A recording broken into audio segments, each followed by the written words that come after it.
Hey, Andy here from builderhottub.com. In this video, we're going to catch up with John from Kentucky and his DIY hot tub build. So let's go ahead and take a look.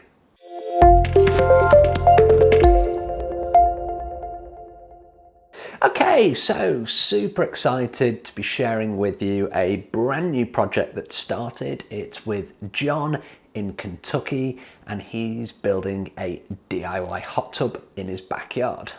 Now, unlike a lot of the case studies that you'll find on my YouTube channel and of course over at builderhottub.com, John's is actually based off a off-the-shelf plan that I have available in my online store. And you can see that behind me here. This is the package that John purchased and it's an 8x8 14 jet hot tub, and that comes with all of the information that you need to be able to build it in your backyard. So there's plans, there's plumbing diagrams, there's a huge information planning document that's 5,000-6,000 words, that kind of thing. There's access to my video course as well. So John had all of that information that he could take a look at before he actually got started. And one other thing that John needed was he actually needed a permit to be able to build that DIY hot tub. So what did he do? He used the architectural CAD diagram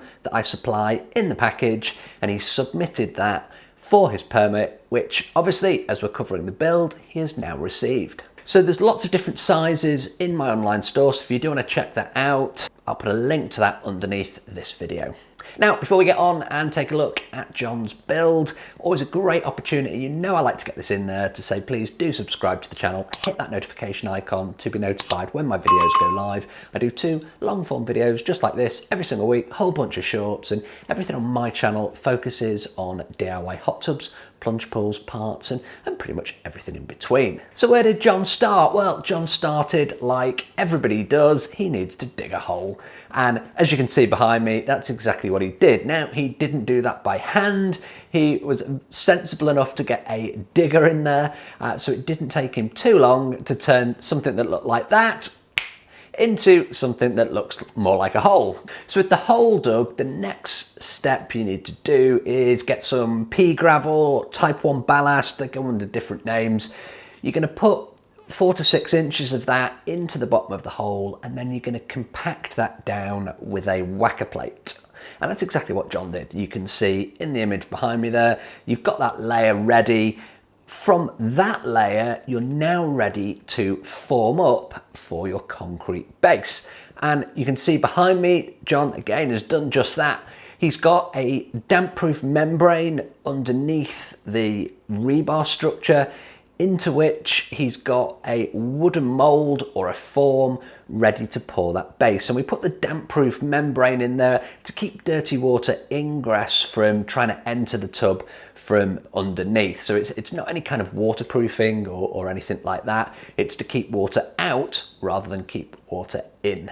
So with those forms in place for the pour, it was time to pour the base, and you can see exactly what that looked like behind me there.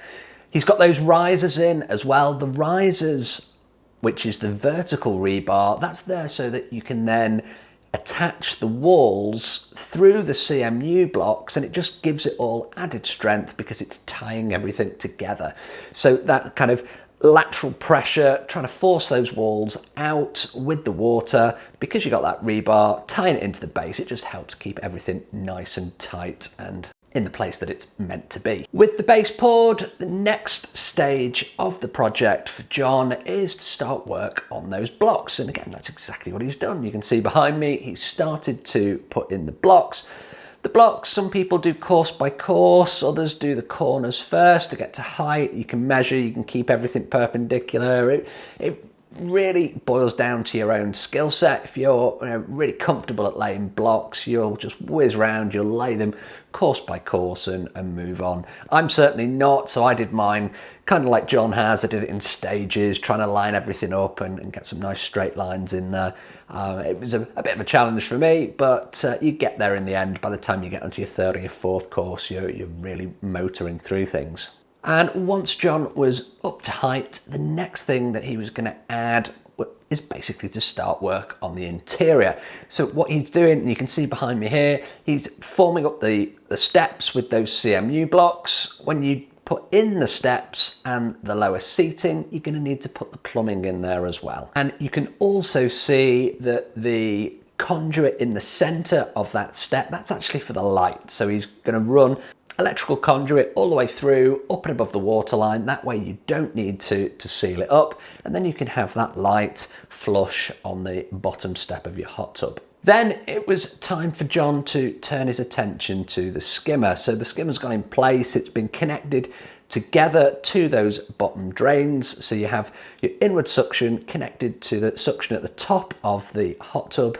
And that just ensures any debris at the bottom is scooped up and trapped in the filter, and any oils or lotions that are sitting on the surface get drawn in, again trapped in the filter. Any leaves, anything that's floating will get trapped in the skimmer basket.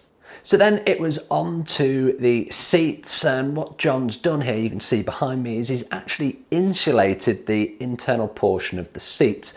That's just to try and basically add as much R value as possible to the hot tub, which will help with heat up speeds, but more importantly, it will help with the running costs down the road.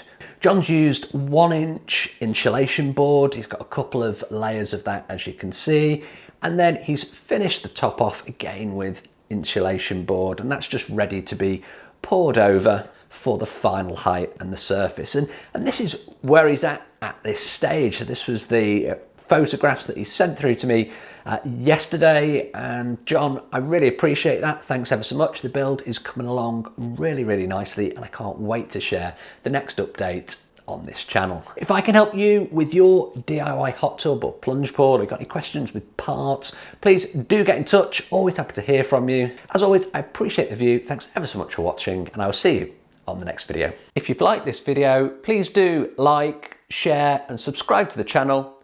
I'll see you on the next video.